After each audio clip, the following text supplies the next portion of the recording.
তারিখটা ছিল 31শে মে। আমরা চলে এসেছিলাম শান্তিনিকেতনের বিখ্যাত সোনাঝুরি হাটে, যেটা ওখানকার প্রচলিত খোয়াইয়ের হাট নামেও বিখ্যাত। হাটটি সাধারণত প্রতি সপ্তাহের শনি ও রবিবার করে বসে। রবিবারের তুলনায় শনিবারের এই ভিড়টি থাকে সব থেকে বেশি।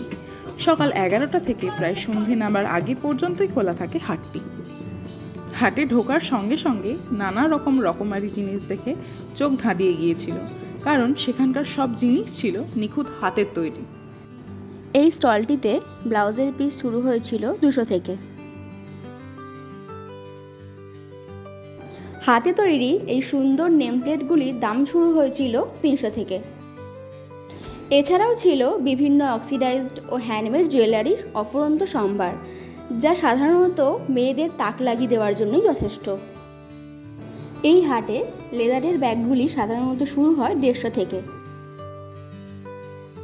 এছাড়াও আমরা সন্ধান পেয়েছিলাম ডোকরার বিভিন্ন গয়না ও ঘর সাজানোর জিনিসপত্রের খোঁজ, যা শুরু হয়েছিল 200 থেকে 250-এর মধ্যে। অপূর্ব এই কাঁথা স্টিচ এই শাড়িটির দাম ছিল 1200। সাথে হাটে ছিল আজরাক, কলমকারি ও বিভিন্ন ডিজাইনের ব্লাউজ, যা শুরু হয়েছিল মাত্র 150 থেকে।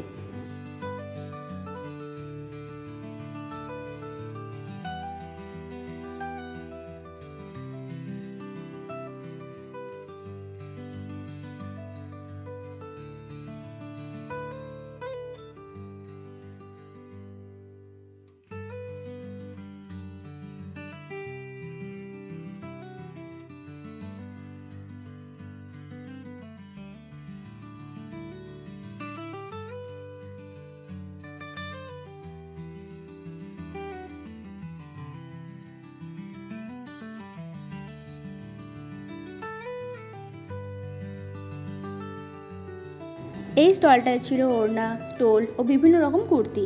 ওড়নার দাম ছিল 430 আর স্টোলগুলি ছিল 250।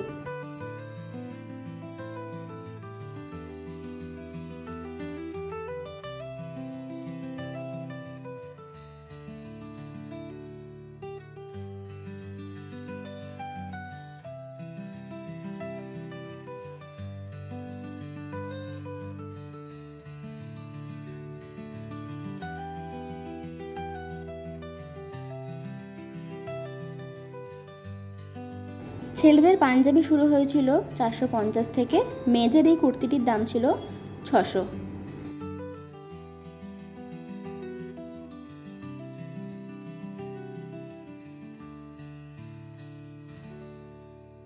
ব্লাউজের এই পিসগুলির দাম ছিল 120, 280। এছাড়াও চুড়িদারের এই পিসগুলি ছিল 550 থেকে 600-এর মধ্যেই।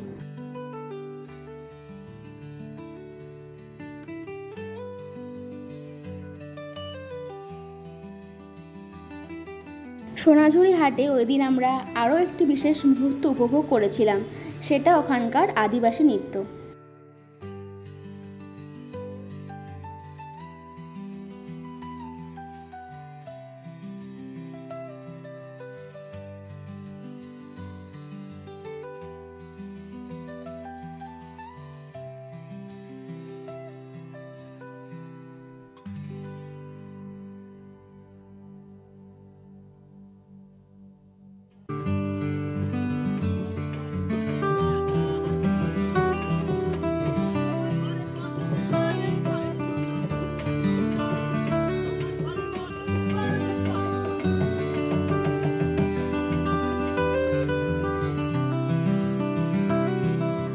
কেনাকাটা শেষ করে দুপুরের ভুরিভোজের জন্য আমরা গিয়েছিলাম সোনাঝুরি হাট সংলগ্ন শকুন্তলা রেস্টুরেন্টে।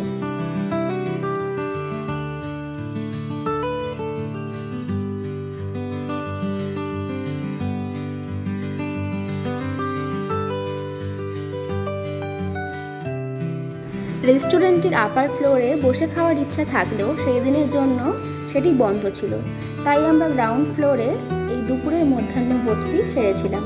ওখানকার স্টাফদের ব্যবহার ছিল খুবই ভালো, খাবারের কোয়ালিটিও ছিল যথেষ্ট ভালো।